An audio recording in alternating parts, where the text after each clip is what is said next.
Pada video kali ini kita akan belajar beda arti kata Allah dan Tuhan di dalam Alkitab. Allah di dalam Alkitab kita merupakan transliterasi atau terjemahan dari kata Elohim. Elohim atau Theos di dalam Perjanjian Baru. Allah di dalam Alkitab ini bicara mengenai hakikat atau esensi atau jenis daripada makhluknya.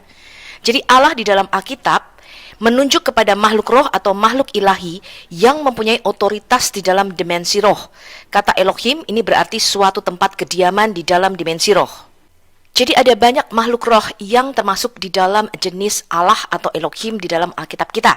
Jika orang Israel ingin merujuk kepada Allah yang tertinggi yang mereka sembah, mereka menggunakan definite artikel atau kata sandang Ha Elohim atau Elohim Allah yang satu itu. Saya kasih Anda contohnya ya, misalnya Mazmur 82 ayat 1. Ini adalah Mazmur Bani Asaf.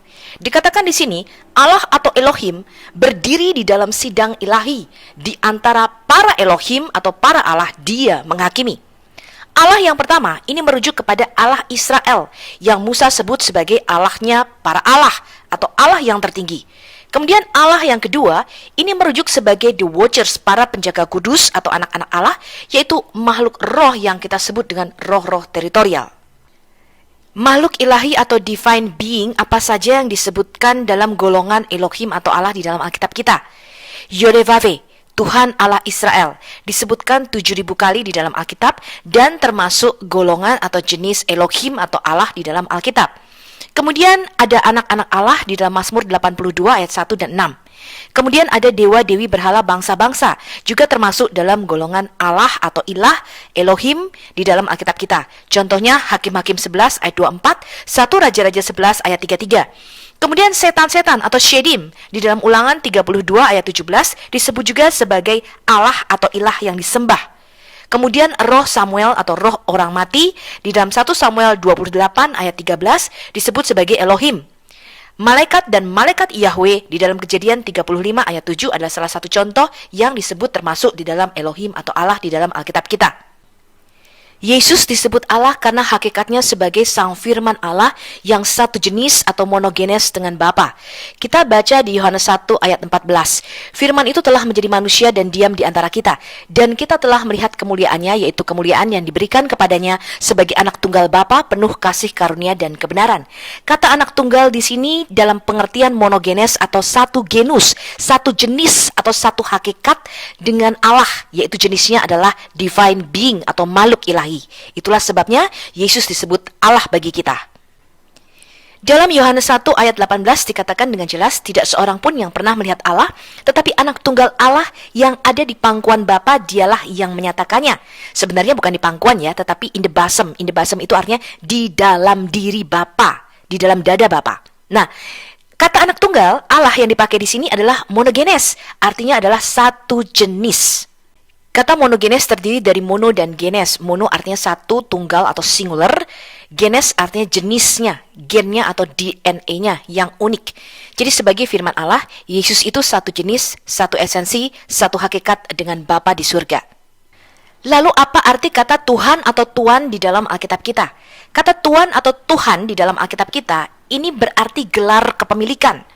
Lord, Kyrios, Rab dalam bahasa Arab atau Gusti dalam bahasa Jawa. Kata Kyrios yang disematkan kepada Yesus sebagai Mesias ini merujuk pada gelar kepenguasaannya, berarti pemilik atau penguasa tunggal. Kepemilikan atau kepenguasaan Yesus itu terdiri dari surga dan bumi. Itulah sebabnya dia disebut Tuhan, karena Yesus adalah Tuan di atas segala Tuan dan Raja di atas segala Raja. Begitu juga dengan di dalam Al-Quran, kalau kita lihat, kata Rab atau Tuan itu juga bisa untuk manusia dan juga bisa untuk Allah Subhanahu wa Ta'ala. Kita lihat misalnya untuk manusia dikenakan pada Jibril yang pada waktu itu mengambil rupa manusia. Quran surah 3 ayat 47. Kemudian kata Rab untuk Firaun dan Potifar yang di dalam Quran disebut dengan Aziz juga disebutkan di dalam Quran surah Yusuf surah 12 ayat 23, ayat 42 dan ayat 50. Jadi kata Tuan dan Tuhan itu sama saja teman-teman, bisa dikenakan kepada manusia dan juga bisa dikenakan kepada Allah yang ada di surga. Yang membedakan adalah dominion atau daerah kekuasaannya. Yesus disebut Tuhan karena dia Tuan di atas segala Tuan dan Raja di atas segala Raja. Kita baca Filipi 2 ayat 10 sampai 11. Supaya dalam nama Yesus bertekuk lutut segala yang ada di langit dan yang ada di atas bumi dan yang ada di bawah bumi, dan segala lidah mengaku Yesus Kristus adalah penguasa, adalah Tuhan, adalah Tuan bagi kemuliaan Allah Bapa. Kemudian di dalam Kisah Rasul 2 ayat 36 dikatakan, jadi seluruh kaum Israel harus tahu dengan pasti bahwa Allah telah membuat Yesus yang kamu salibkan itu menjadi Tuan atau Kyrios, menjadi penguasa atas surga dan bumi, dan Mesias atau Kristus.